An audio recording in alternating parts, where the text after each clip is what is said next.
Resilience is not about endurance. It's about recovery. That's the key. What's up, family? Thank you for tuning in to the DreamNation podcast. My name is Casanova. I'll be your host, and I'm excited to be bringing to you entrepreneurs, thought leaders, and trailblazers from around the world. Stay locked in with us because we're about to go on a journey that will change your life. What's up, Dream Builder? We are back again with another episode. And today's episode, I am super grateful and excited to be bringing to you today because we have someone who I would consider to be a guru in a positive way when it comes to being resilient. And I think right now where we are in the world, depending on when you're listening at this, but I really say from 2020 to 2021 and now in 2022, we all need to find some way to continue to keep our minds strong and to be resilient. So without further ado, please help me in welcoming my brother, Mr. Adam Markel, to the show. Adam, you want to go ahead and say what's up to DreamNation?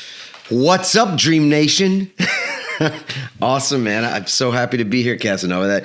I was like, dream builders, man, that's a great way to refer to people.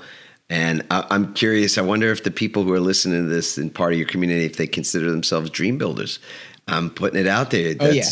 I'm all about dream building. I mean, that's what else are we doing? And if not building our dreams, that's a great way to look at the whole journey. When we come out of the womb, right, we all have a dream. And a lot of times in the beginning, that dream is to eat, right? That dream is to feel loved. But then as we get older, that dream is to walk and everything. And then I think as you continue to get older, obviously you have a dream of maybe one day becoming the president or owning your own business or whatever it might be. Or maybe it's playing in the professional sports league, whatever that is, basketball, football, whatever. But we all have a dream. And so that's why I love when I get an opportunity to talk to a fellow dream builder like yourself and helping other people to build theirs. So for anyone, here's how I always love to start off the shows. And I don't know if you've listened to one, but the way that I love to start it off is I compare us as entrepreneurs, thought leaders, change makers to superheroes. And the reason being is because we're constantly flying around the world. We're putting on our cape and we're trying to solve some of the world's biggest problems. Now, a lot of the times everybody knows who Superman is, right? And we see him flying around. We see that S on the chest. But a lot of people, if you ask them, they can't necessarily tell you who is Clark Kent.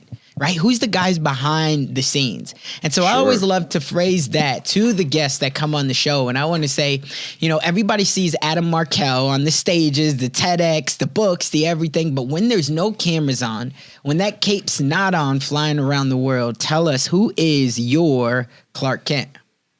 Wow. That's a great beginning question, Casanova. And it's interesting to me too, because I use a different spin on that analogy in the first book that I wrote called Pivot, which is a book about reimagining and reinventing career and other areas of your life. And I talk about how it is that a big part of why we are the way we are is because of our identity, the identity that we have created for ourselves. And people don't often consider the fact they can change their identity. And I use the Clark Kent example. He's Clark Kent, and then he goes into this phone booth. He comes out as Superman.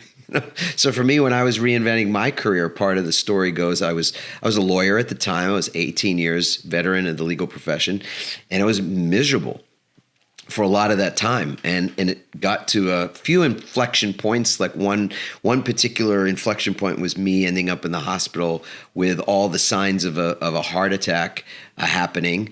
And it turned out to be a panic attack instead. And that was a day that really was a catalyst for me and a pretty much a day that changed a lot of the trajectory of my life.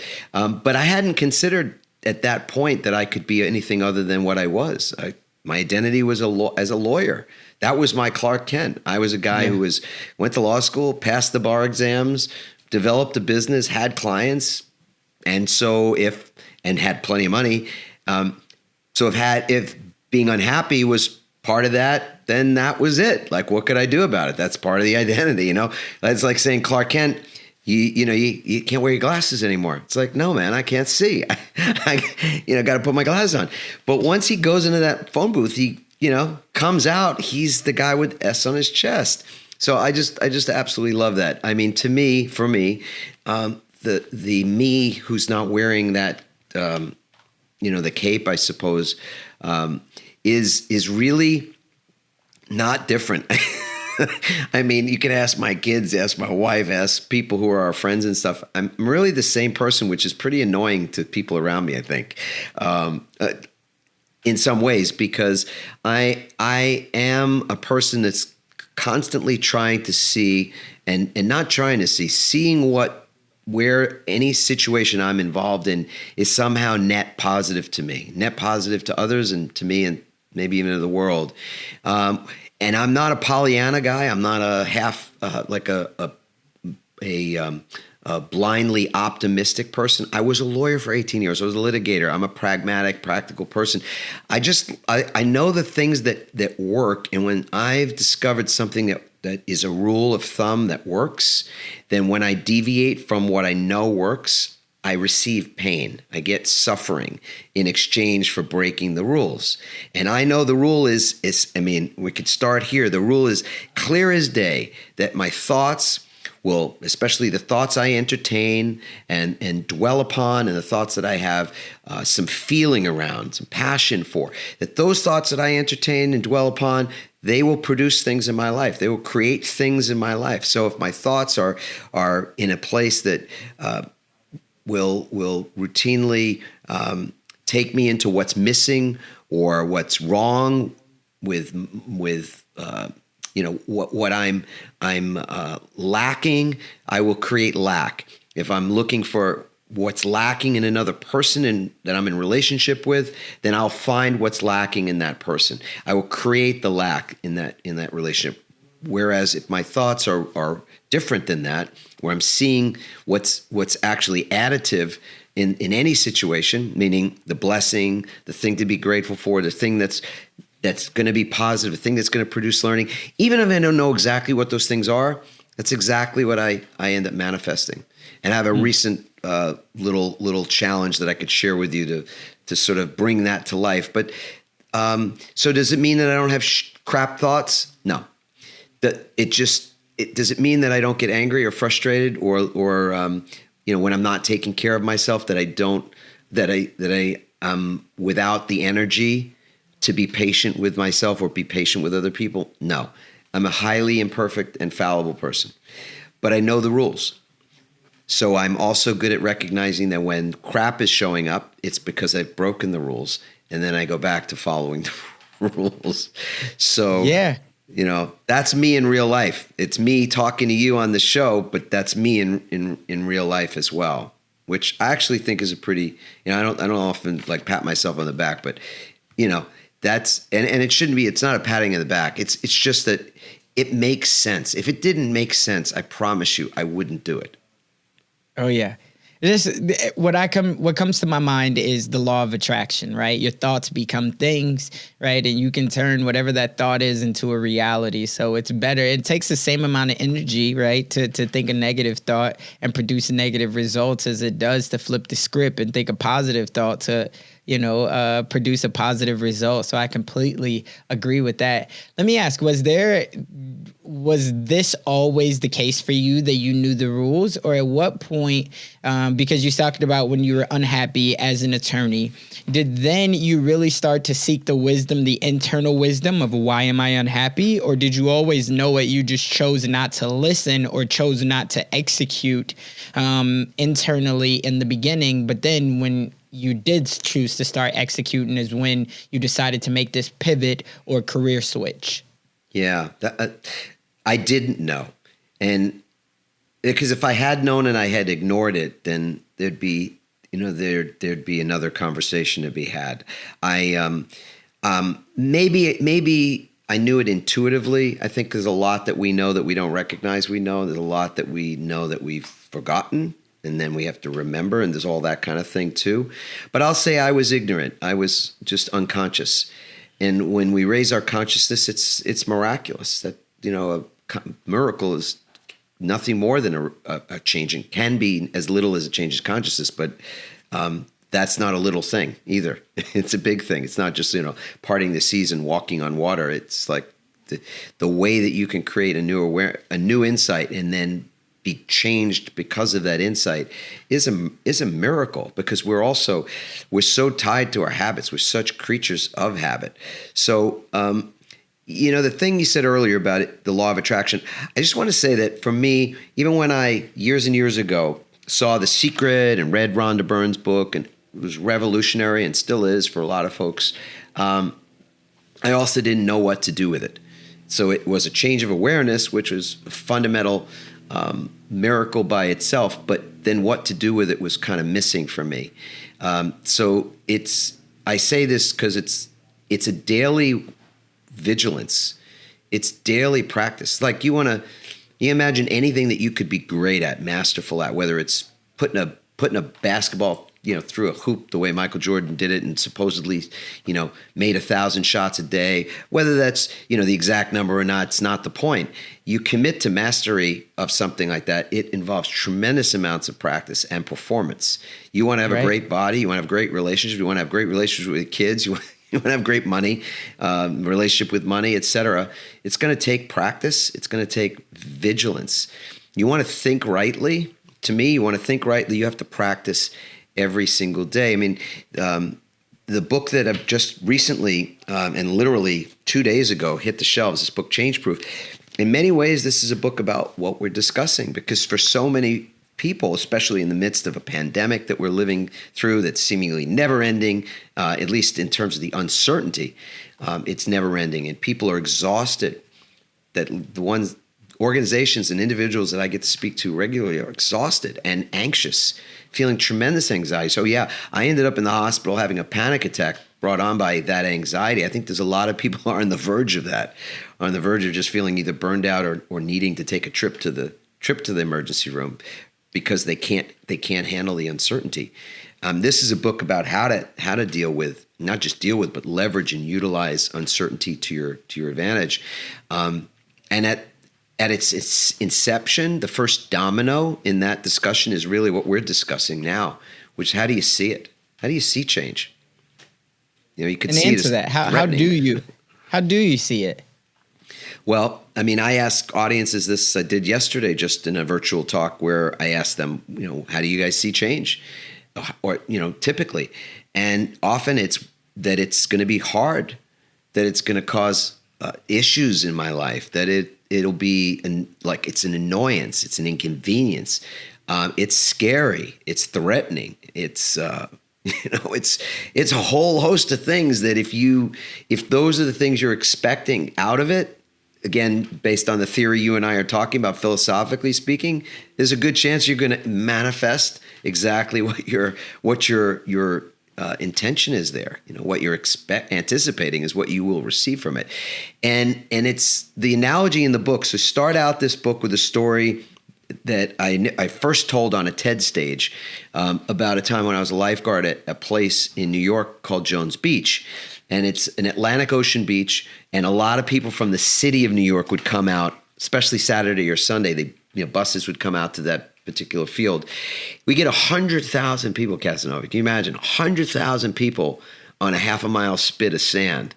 And we were 20 lifeguards. And I was 19 years old. And this first summer I'm working there, we lost somebody in the surf. And by that I mean they went down, we didn't see them. We went searching for him for well over an hour. All of us closed the beach, searched, couldn't find him, and it went from search and rescue to search and recovery, and the Coast Guard got involved.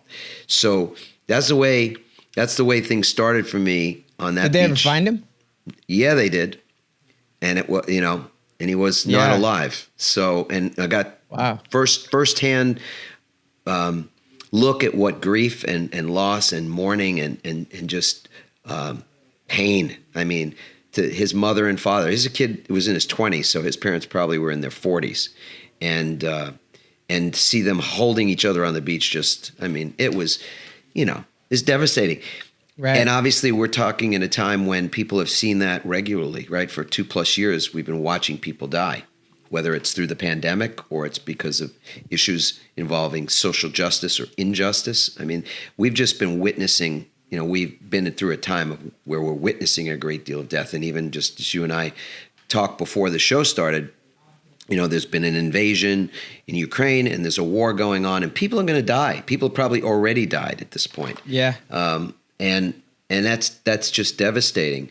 I start with that story for a particular reason, which is that this person, this young man, he got caught in a rip current, what people call a riptide. We had a word for it at the beach as lifeguards. We called them sucks because the water just gets sucked out toward outward, and anything in its path gets sucked along with it. So the sand gets sucked, and so you can tell when there's a rip current or a suck because the water changes color. You go, how in the world the water change color? Well, it's the sand getting churned up that turns the water brown. And so you can see it as it's sucking things out, and people get caught up in it. And change for people is very much that same feeling, like something is taking you and you're out of your control and you're being sucked by it and you have no choice. So what do people do? They do the same thing that swimmers do, the same thing that this kid did that didn't make it that day. And that is they swim against it. They try to swim to safety, fight the current, fight the change. And what happens in beach lifeguard terms is that when you fight that change, you fight that current, you get exhausted. And then eventually, if you are too exhausted to continue, you go down. And that's what happened with this in that situation. But there are other ways to handle it that take you out of harm's way, and you learn how to ride that rip current and take a different approach to it, and then you're not in danger anymore. You're not exhausted, and you're not in danger. And I think that's the thing right now is that people are both exhausted and in danger, similar to that situation. So we've got to adopt a different philosophy around how we look at change. Yeah, absolutely. And that's a great analogy, right? Because anytime you're fighting against a current or if you're fighting against a windstorm or whatever else, it's going to be very exhausting.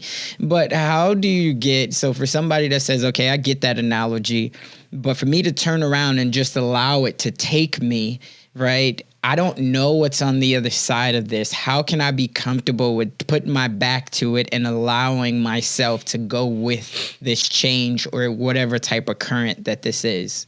Yeah. I mean, it is a training, like so many things in life that are difficult at first. Pick anything, whether it's playing the piano or we just saw the Olympics. I mean, I don't know if you watch any of that crazy stuff going on, but I mean, people doing quadruple flips, on skis in the middle of 0-degree weather and all that. And you go, oh my God, never in a million years could any human being do it. I certainly couldn't. Mm-hmm. But the truth is that if you begin to practice, if you begin to apply the what we like to look at as just the law of small changes, the law of almost, you could call it the butterfly effect of things, where you just see what small changes you can embrace, not big, not huge changes, but just the small changes. Then you practice this art and this science of seeing change for what it really truly is an opportunity. Everything in the future, I should say, will teach us in the present that everything happening right now is net growth. It is net positive for us, for our businesses, for the world. But in the moment, it just looks like the water is nasty and we're going to die, or it feels there's that energy of it being life and death, which is why people are in part having that anxiety, because we're constantly in a fight or flight mode. Daily, the level of anxiety, low-level anxiety, I think is even more dangerous today than high anxiety, because it's perpetual. The cortisol is coursing in our bodies from every text or potential piece of news that we're consuming, and the emails and every other thing that we're just constantly on guard. And that is a recipe for exhaustion. And I don't have to tell you, in any situation where you're depleted, you will perform less well. So the answer to all this, if we're at the point of going, well, what's the answer? What's the answer? It is to be able to have the energy to handle whatever situation arises. And energy is a thing that's not in, it's infinite and finite. Because for us, when we run out of energy, we're depleted. We're not able to perform. We're not patient. We're more easily angered. We make mistakes more quickly. We're more likely to lie and cheat and make poor decisions. All that just because we're depleted. We're tired. We're exhausted. We're out of gas.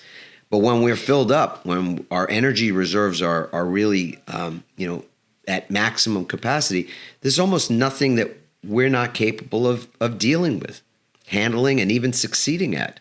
So the goal is to be able to refill our energetic tank, and then ultimately any change that happens, we're agnostic to it. I've realized I opened the loop and didn't close it before, but I want to pause here too, because I think it's a good place for you and I to just connect on what's coming up for you, and what do you think your audience would most want to unpack about this topic before I just keep going on. Yeah, so I was going to go to talk to me about what exactly can someone do to be able to, there's two parts to this, because the first one you said it's practice every day. But for somebody who doesn't understand, what exactly am I practicing? Because you're telling me to practice being comfortable. Does that look like meditation? Does that look like practicing just my breathing?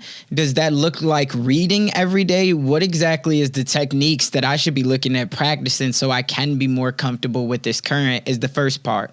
And then the second part of this is, I guess I'll let you answer that first part and then we'll go from there. Sure.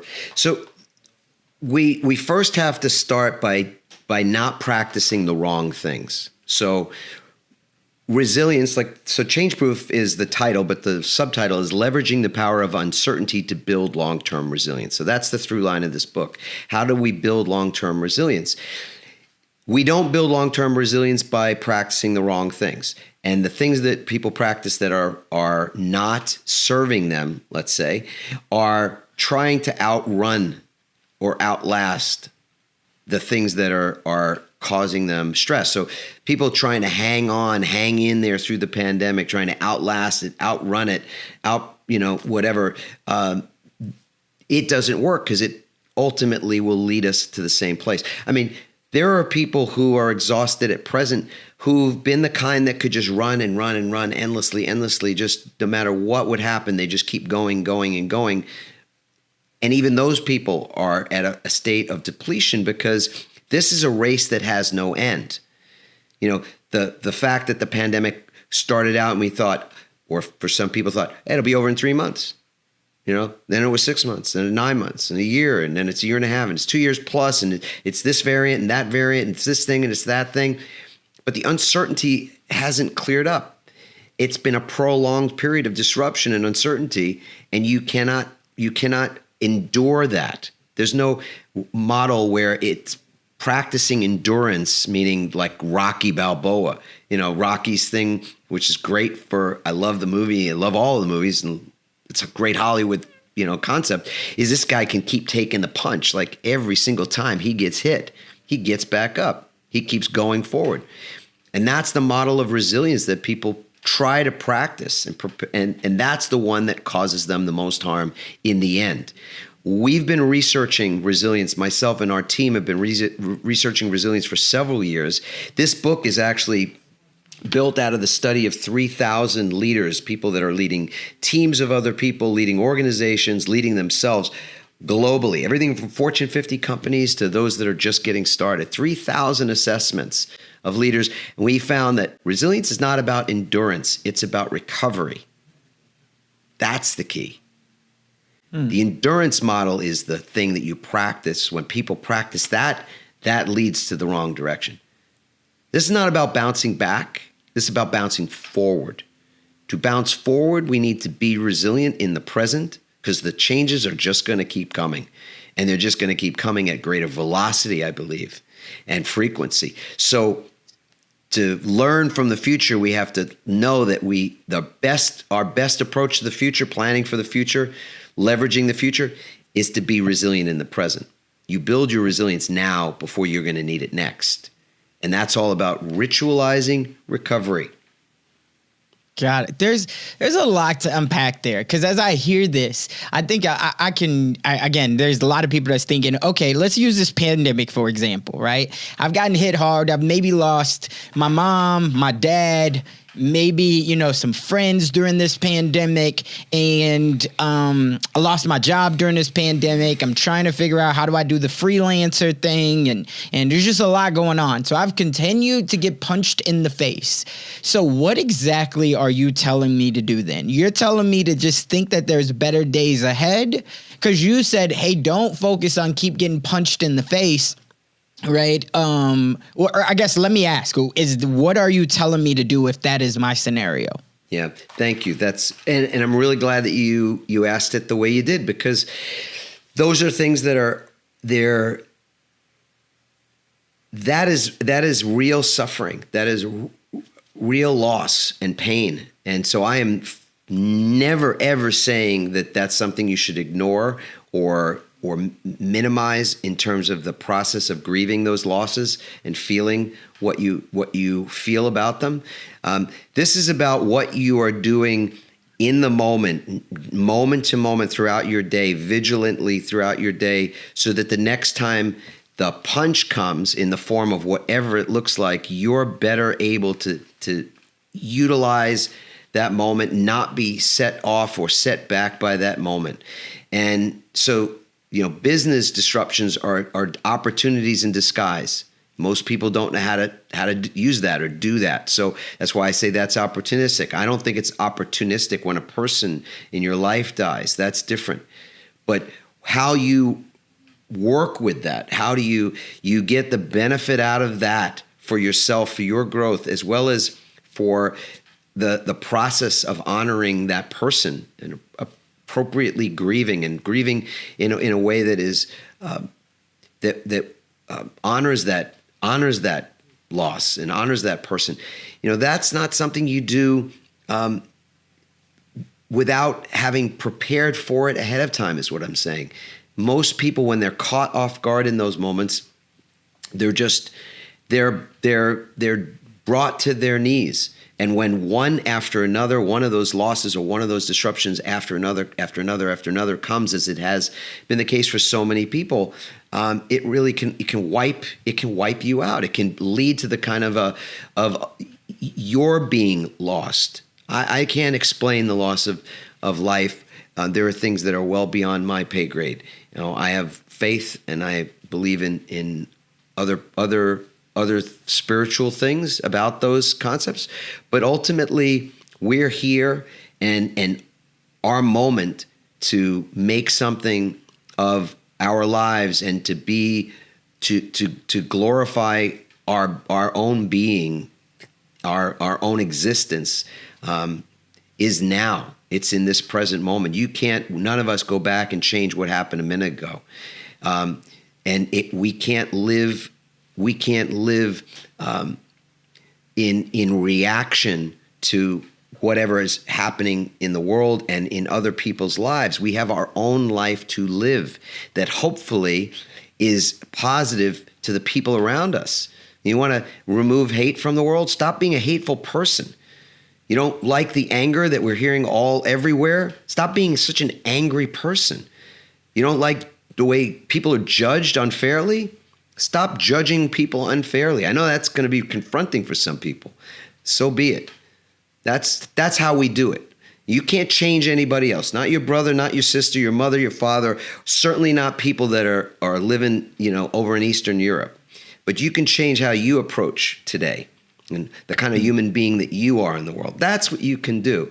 And I believe in the butterfly effect. And you don't have to believe in it, but it's science. So, it's the old saying, just because you don't believe it doesn't make it, it doesn't true. make it less true, right? So right. We can literally be I don't want to turn this into a motivational rant, but we have responsibility for ourselves. So to me, the greatest responsibility that we can take in the moment from this perspective and the body of work that is this book is to be resilient mentally, emotionally, physically, and spiritually.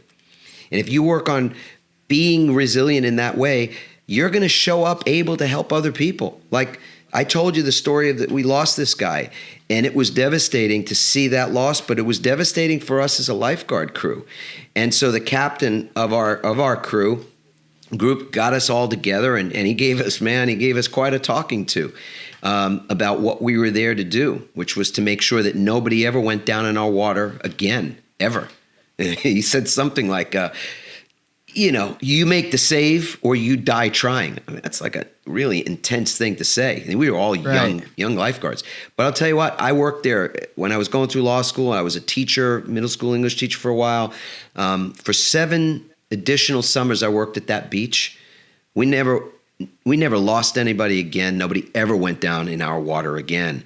And the way that we were able to turn that whole thing around was we adopted some really important practices. So you asked me tangibly, what can you do? So what we started to do was to look after each other as lifeguards differently. We had each other's backs in a different way.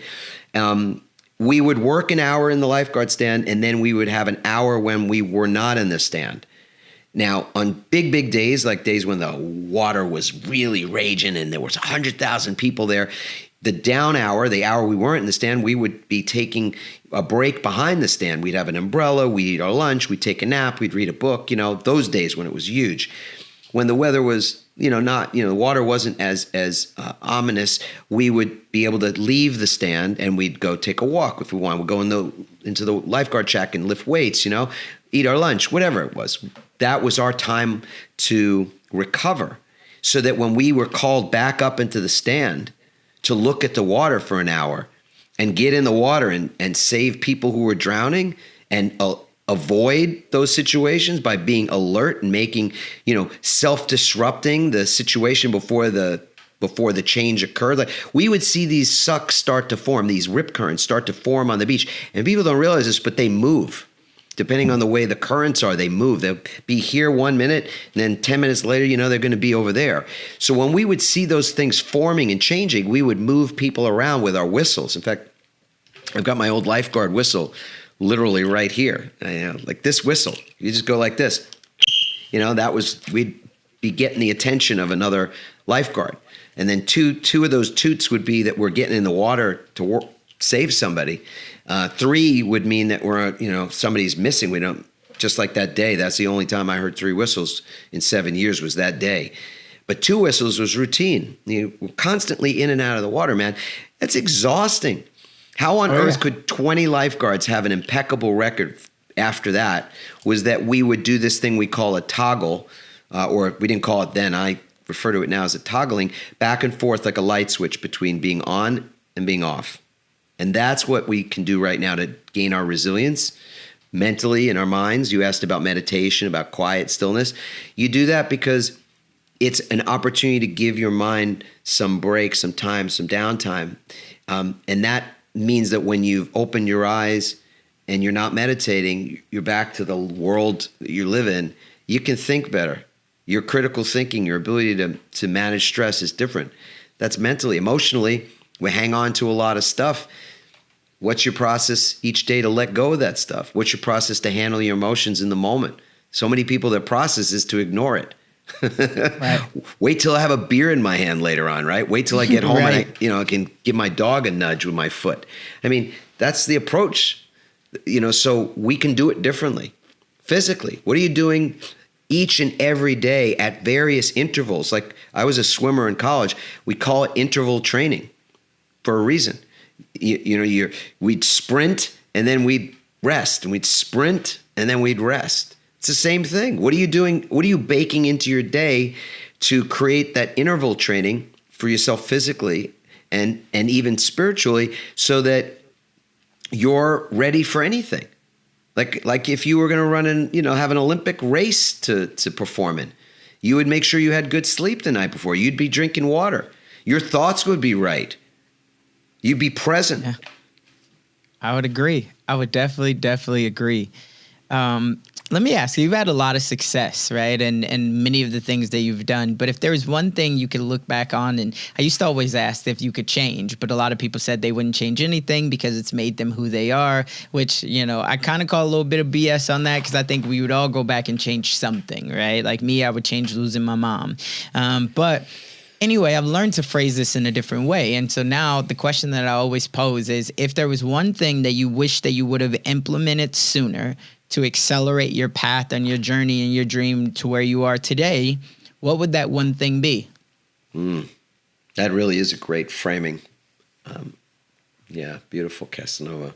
It would be that I would have recognized that the master of my fate is always my mind. I didn't realize that till I was in my 40s. That my mind, nobody can take that from any of us. So true. You think about Nelson Mandela as a great example of this. They locked this guy in a tiny little cell for 27 or 28 years. Not only does he survive, which is just a miracle all by itself that anybody could come out of that alive and not insane, he comes out and leads a country out of apartheid. I mean, right. Give me a break, right? Like, that's a master of the mind. This is a guy who mastered his thoughts for that length of time, day by day by day. How often are you meeting somebody that's practicing? The practice work comes up again, practicing their thought performance in that deliberate a way. Right. No, you don't see it too often, right? But that's why the greats become great, right? And it's like the Jim Collins book, From Good to Great, right? Because a lot of people, they practice it here and there, but just like you said, are you practicing it daily? Because if you practice it daily, before you know it, it will become muscle memory, and that's how you master it. Right. But it is those little things, right? It's the tiny day-to-day activities that create the big snowball effects. And so in the beginning, people will ask you why you're doing it, whatever that little thing is that seems so obscene or seems so crazy. But then in the end, they'll ask you how you did it. So I'm definitely a firm believer in that. This has been a phenomenal show, my brother. I want to ask for anybody, we'll make sure that we put all of the links in the show notes, but for anybody who wants to stay directly connected with you, tell us, where can they find you at? A couple of places. I mean, they can go to adammarkel.com, and that's an easy way to see what we're up to, which is great. The book that we've got out, Change Proof, I think is a wonderful launching off point to the relationship. I say relationship because we really do work quite closely with folks when they get in touch with us, and we don't have like there's no bots that are answering. It's literally us. So you can go to changeproof.com to find out more about the book and the resources, and a lot of really wonderful gifts, bonuses, and things that come along with it. Even if you bought it somewhere else, it's all good. That's great. And then the last thing, which I think is really important, is when we talk about those 4 areas, those 4 zones of resilience, we invite people to get a baseline for themselves on where it is that they're either hitting the mark or missing the mark in terms of their own resilience. And you can go to resiliencerank.com, resiliencerank.com, and in 3 minutes, this simple 16-question assessment, literally is 3 minutes long, they'll get a baseline score in all 4 of those areas, as well as a host of resources and tools to be able to start to create new rituals, new practices for performing resilience. And that's where the journey may begin for a lot of folks as well. Cool. Well, we definitely appreciate you sharing those resources with us. And I want to be the first one, if no one else has told you today, to say thank you. And I appreciate you. I appreciate you coming by, sharing your story, sharing so much wisdom with all of us who are dream builders. And it's been an honor and a pleasure. Remember, DreamNation, just as he said, you have to take action on these daily practices, because if you do not, as we all know, that dream that you have, and as I said, we all have a dream. If you don't take action behind it, that dream will only merely be a fantasy. That's all for this one. We'll catch you on the next one.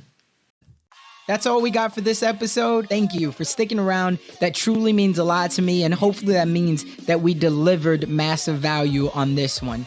If you haven't already, the way that you could say thank you to myself and the team is just by heading over to iTunes and leaving a review and a rating. That's what iTunes loves to see. That's how we get out there even more. And I would definitely be grateful for it. I know the team would as well. Do me a favor and head on over to DreamNationPodcast.com.